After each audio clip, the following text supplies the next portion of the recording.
Hi everybody and welcome to English Digest. I'm Pat. And I'm Rebecca. And today we're going to be discussing the hidden language of tipping. Now we call it a hidden language because if you've grown up in a culture, you will know that culture's tipping rules. But if you haven't, if you're visiting somewhere on vacation, you might suddenly think to yourself, hang on, what am I supposed to do here? Like, how much do I pay? Do I not pay? Do I tip? What goes on? Yes, this depends on where you are in the world and what kind of service you're getting. Yeah, I mean, it is one of those things you find in travel guidebooks, online. You go, do I tip in X country? Do I tip in Japan, Thailand, Taiwan? It's one of those things you definitely want to look up before you visit a country. In the UK, generally we would tip on a meal in a proper restaurant, obviously not like a McDonald's or anywhere, and it would probably be around the 10% mark. You tip in taxis as well, but my experience with that is you sort of round up maybe to the nearest like £5 or £10. But I will say a lot of this is what I would have done when the UK was a lot more of a cash economy. I went back to the UK in the summer and I almost never use cash at all. So using either things like credit card, Apple Pay, whatever, does sort of change the thinking a bit. Yeah, I remember a time when I was in the US and I ordered a pizza to be delivered and I paid by credit card. I just signed the slip. I didn't look at the tip line and I realized it later. I called the restaurant and said, can you please add my tip onto the bill? Because the delivery person did a great job and tipping is customary and optional. Not optional. Not customary in the US. Yeah, it's pretty unexpected. customary. Yeah, that's one of the things I always had to okay. Now, one question like the US, is it different by state? Like maybe the number? I'm not sure. I wrote down because I'm sure I'm in my time 20 to 25%. That's a lot. Yeah. I remember in Canada, I think sometimes it varied, like not in terms of like strict rules, but the sort of amount you were expected to give kind of varied by province. As far as I remember. And that also varies with the amount of like extra tax, so it's doubly confusing. That's true. Yeah. The sales tax is a hidden fee that could be a surprise. I got so much more confused about tipping in like Canada, which is mostly an English-speaking country, than I ever have going to a non-English-speaking country. But anyway, let's read through the article. Have you ever been in a foreign land, reaching the end of a delicious meal, but then suddenly realizing that you're clueless about the local tipping rules? The custom of tipping, although often confusing, is deeply woven into the cultural fabric of societies worldwide. In Japan, tipping is almost unheard of because of the principle of shokunin kishitsu, often translated as craftsman spirit. It's a belief that service is a responsibility, making service providers take great pride in offering outstanding care to customers.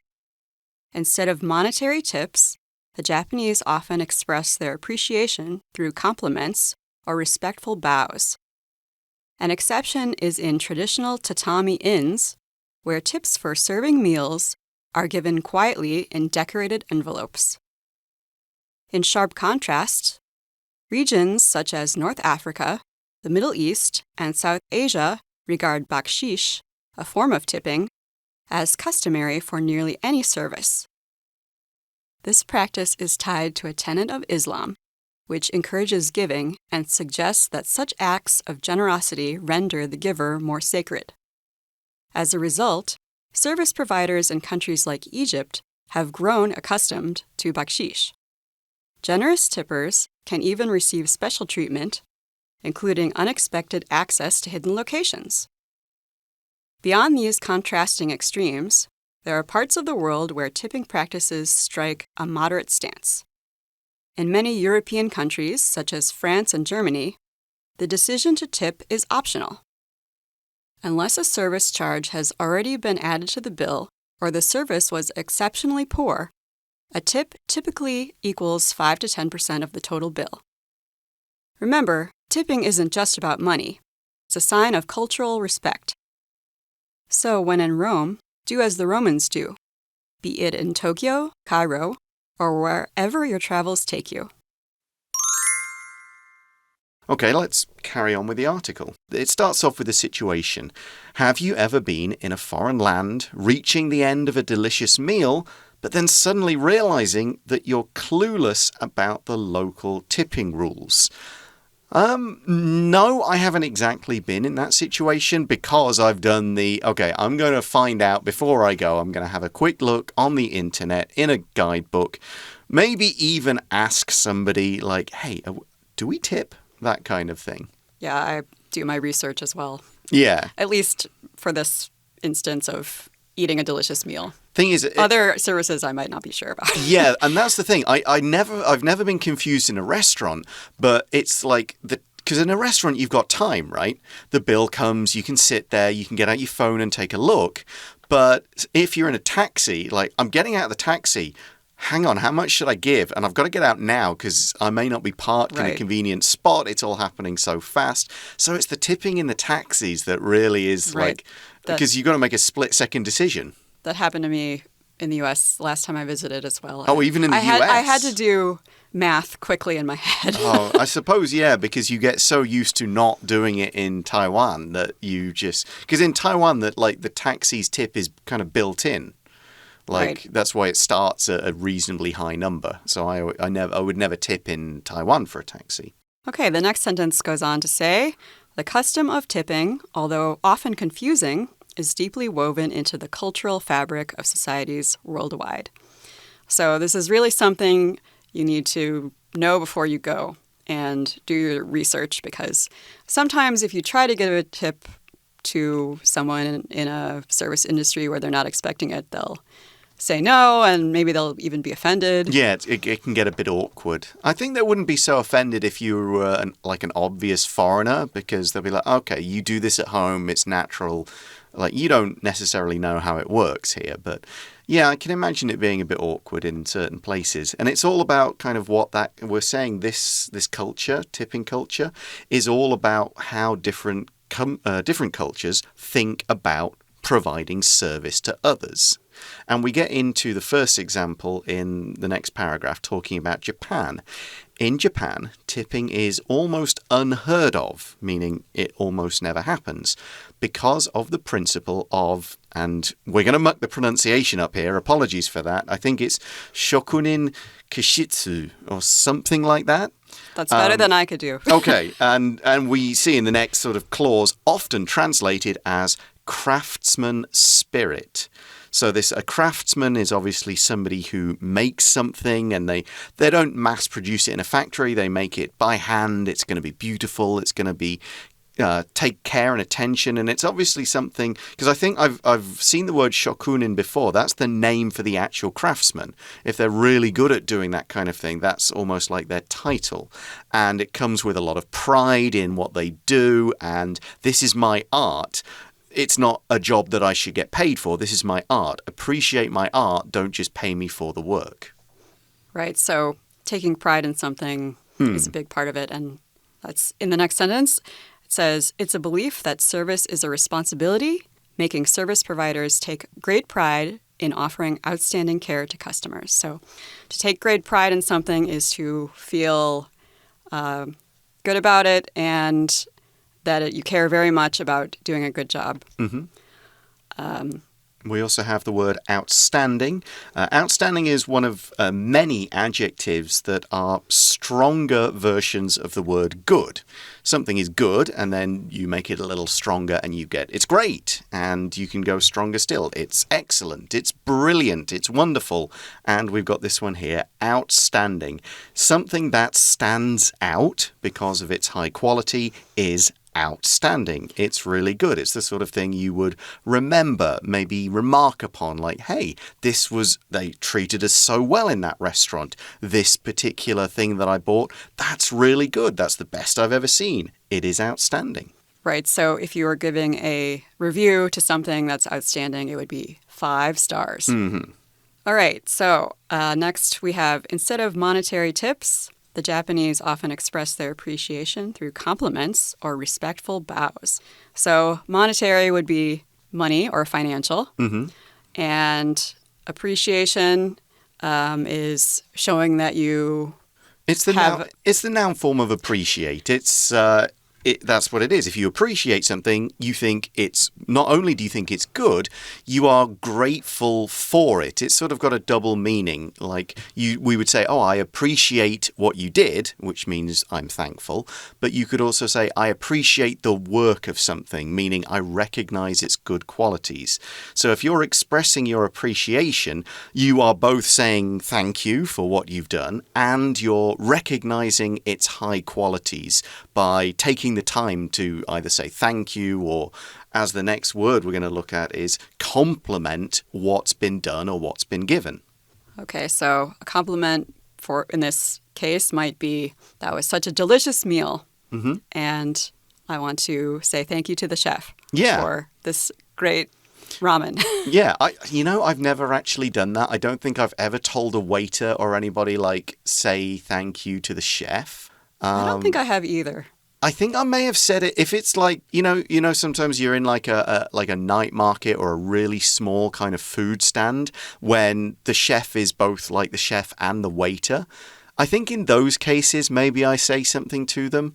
But if I'm just telling the serving staff to pass on the message, I don't believe I've ever done that. But yeah, so compliment, yeah. It can be a verb, of course, to compliment someone, to say something nice about them. Anything personal, like, hey, your hair's looking great. It was a wonderful job you did on that presentation. You asked some great questions during the meeting. Anything where you're saying that somebody has done well or is just looking nice is some form of compliment. So here you'd be saying wow, thank you so much for the nice service. That food was delicious. And that's one way people do it, but they also do it through respectful bows. I think in Japan you'll find people bowing for lots of reasons, including apologizing, greetings. Yeah, politeness, yeah. I mean, whenever you go into a hotel, then all the staff will bow to welcome you, that kind of thing. All right, so we can talk about the word respectful. It means showing respect. Can you think of an example of a way that you show respect? Yeah, again, bowing, nodding, making a remark on something. A respectful bow would be more than just a nod of a head, which is sort of okay, good job, well done. A respectful bow would probably be quite deep. You would go quite low. It would last more than just a second or a fraction of a second. It would be something that really shows, yeah, I'm taking the time to recognize what you've done and respect it.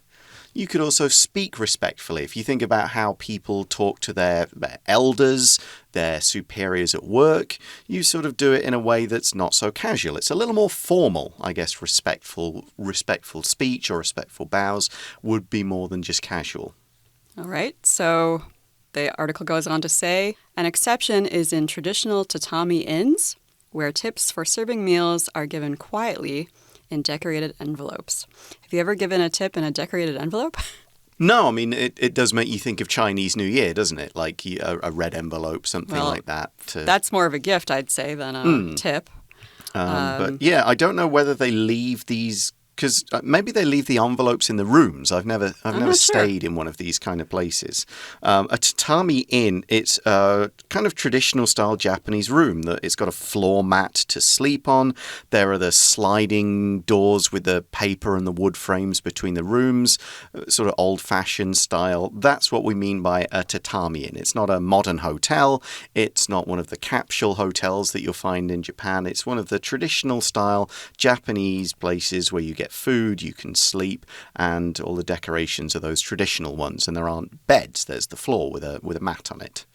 But these places are exceptions to the normal tipping rule in Japan. So an exception would be something that's not the normal way of doing things. Yeah, it just doesn't follow the general rule, that kind of thing, or the general pattern.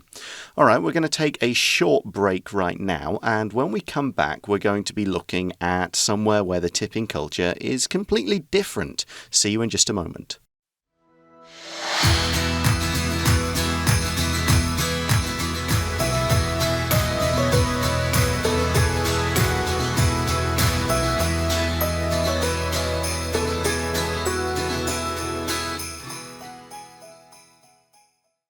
And we're back. Okay, moving on.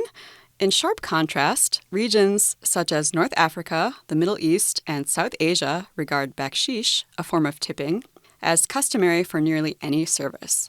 All right, so this is an Arabic word, I think? Yeah, it very much looks it, yeah. So you'd find it North Africa, the Middle East, of course, regions like Saudi Arabia, Iran, Iraq, South Asia, particularly the Muslim countries, Bangladesh, Pakistan, those areas, bits of India. But yeah, it's customary, this form of tipping. If it's customary, it is a custom. It's something that is done almost all of the time. Again, there may be a few exceptions, like Japan's tatami an exception for tipping. But yeah, it's custom for nearly any service. So again, there might be one or two things that you don't tip for. Maybe if, you wouldn't tip like a bus driver, I presume. But it does look as though a lot of things are tipped for. And as well as the sort of language, there's a religious element to why all of these places have this rule. Right, so we see this practice is tied to a tenet of Islam, which encourages giving and suggests that such acts of generosity render the giver more sacred. This is not one of the 5 pillars of Islam, but I think it is related to one of them, which is almsgiving. Yeah, charitable giving, I know, is one of the big parts of Islam. And that's why we say it is a tenet. A tenet is a principle or a belief, and it's especially used to describe one of the main ones of a particular religion or philosophy. So whether that's kind of the culture of giving, whether it's the culture of looking after people, a modesty, whatever it is, if it's a key belief of a group, a society, a culture, a country, then we can call that a tenet. Okay, and we see the word generosity, which is the noun of generous, which means giving. Yeah, exactly. Being... and it could be giving money, it could be giving time. So you can use generosity in a different way. If you're always helping out other people and giving people your time to show them, you go, that person is very generous. Even if they're not actually giving money or something like that. But of course, you can describe people as generous if they're happy to lend money or give it and not ask for it back. They give to homeless people, that kind of thing. So these acts of generosity, the act of being generous, render the giver more sacred. Render essentially means make. It just means to cause them to be or to make them become. So if you give, that kind of means you become more sacred. Now, this doesn't mean there's like a transactional element to it, like a selfish element, like, oh, I gave money today, I'm more sacred. That's not how it's looked at. It's just, if I want to be a proper Muslim, somebody who is following my religion properly, I will give. That is how I do it. All right, so moving on. As a result, service providers in countries like Egypt have grown accustomed to bakshish. So I think no matter what service you're getting, probably someone will expect a tip. Yeah, and this might get you in trouble if you didn't if know you what to don't do. tip them. Yes, so yeah, they've grown accustomed to something. To be accustomed to something means you are used to it. You expect it to happen. And if it doesn't happen, you'd be quite surprised, disappointed, maybe, as Rebecca says, offended. We've also got some grammar here. It's just the simple present perfect tense. If you have grown accustomed to something, it's kind of like using the passive voice. But it's also just the normal present perfect have or has plus the PP form grow becomes grown. Just means it started sometime in the past. We don't know how long ago. The time really isn't important in a perfect tense sentence. And it is still going on today. People are still accustomed to bakshish. Something I have grown accustomed to here living in Taiwan is hearing the garbage truck almost every day. Exactly. Or the humidity. It's quite easy to grow accustomed to it if you've lived here as long as we have. So there is a bonus, though. If you are in one of these countries and you do tip and you do it generously, that's the adverb form of generous, we see in the article, generous tippers can even receive special treatment, including unexpected access to hidden locations. So access is the ability to go somewhere, the ability to enter somewhere that you might not normally have. So what this sentence means is if you're very generous and tip somebody, they might show you, hey, since you've been so nice to me, let me repay that favor. There's this great restaurant like down this alley and on the left. It doesn't look like a restaurant, but it serves great food. And they wouldn't tell that to just anyone. I think also, especially it mentions Egypt, I think of like people guiding tourists around like the pyramids and places like that. If you were really careful and generous about tipping your guide, they might be like, hey, check out this room here. We don't show this to everyone, but there's some really cool stuff. Sure, it would be like super special, very important person access. They'd give you all this special treatment, as it says, special treatment.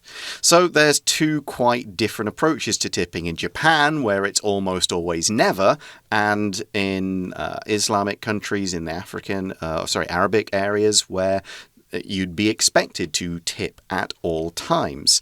And then there's sort of in the middle, which is what the next paragraph focuses on. Right. So let's see. It's beyond these contrasting extremes, there are parts of the world where tipping practices strike a moderate stance. So moderate is in the middle, and stance is the state of things happening. Yeah, it's also like your opinion on something, how you look at it, how you believe it. So you could ask someone, what's your stance on politics? What's your stance on this particular issue or question? And if you've got a moderate stance, you go, well, I can see the good and bad of both sides. I'm not completely convinced either way. I can see how it's good, but I can also see how it could be better, that kind of thing. The article continues, in many European countries, such as France and Germany, the decision to tip is optional. If something is optional, it is an option. It's a choice. It is up to the person who is going to make the action. So if you're in France and Germany, you can choose to tip. You can choose not to tip. And either way, you're not really going to offend somebody.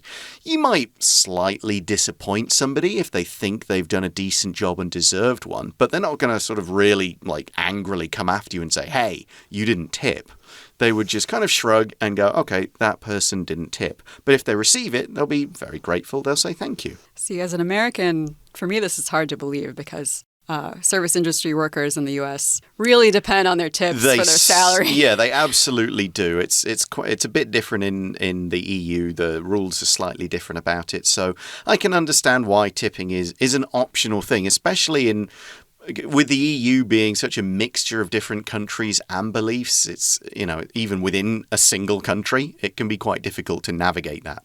Okay, so the article goes on, unless a service charge has already been added to the bill or the service was exceptionally poor, a tip typically equals 5 to 10% of the total bill. To me, this sounds pretty low. To me, it sounds like, okay, that 5% would seem a bit low. 10% which is what you'd probably find in most parts of the UK. And it's also the standard service charge, certainly in the UK. So to me, 10%, that's like, yeah, perfect. That is the amount I would expect to pay. If it's higher, like in the States, I'm like, wow, that's a big tip. But as you said, I do know that the staff do kind of need it a lot. Sure. I think in restaurants, especially, it's in the U.S., they're expected to tip 20 to 25%. And any less than that, it's very rude. Stingy of you. Okay. So a service charge is something that you see in a lot of places in Taiwan. It means that the 10%, which is pretty standard in Taiwan as well, has been automatically added to the bill. If you call for the bill, you get the receipt. It will actually say 10% service charge. It'll do the calculation for you and just give you the final result. Now, what I've never done or seen done in Taiwan is like refuse to pay the service charge. I don't know if you can refuse and just say, no, I didn't think the service was that good. So I'm not sure how it works. I mean, I have been in places where, I remember one place like there was a small bug in the meal. But in that case, you wouldn't wait until the end to complain and say, I'm not paying the service charge. You complain straight away. And they will then offer maybe to remove the charge or take some other money off your bill, replace the meal. But yeah, I kind of like the service charge because it takes away any having to think about it. It's just, okay, it's automatically added. pay it, done, leave the restaurant. I've been in places where there was a 10% service charge, but I could tell the servers were working so hard that I gave them an extra tip on top of that. You see, that's really nice. But I guess that's also a cultural thing because as somebody who's used to paying a lot more in the States, you'd kind of feel like, well, only 10%, I think I can go higher. That would be normal. But it doesn't really matter about the money, and that's how we kind of conclude this article. Remember, tipping isn't just about money. It's a sign of cultural respect, whether you're saying, thank you very much for this service, I would like to reward it and recognize it, or you're saying, I recognize your service is really good, so I will give a respectful bow and give a compliment, but I wouldn't dream of offering you something as kind of normal as money for what you did, like in Japan. So it is a sign that you understand the culture of where you are and you want to follow it rather than just kind of doing your own thing. Right, and that goes into our last sentence. So when in Rome, do as the Romans do. Very famous idiom there. Right, so it means no matter what your own culture and custom is, when you go somewhere else, you have to follow their custom.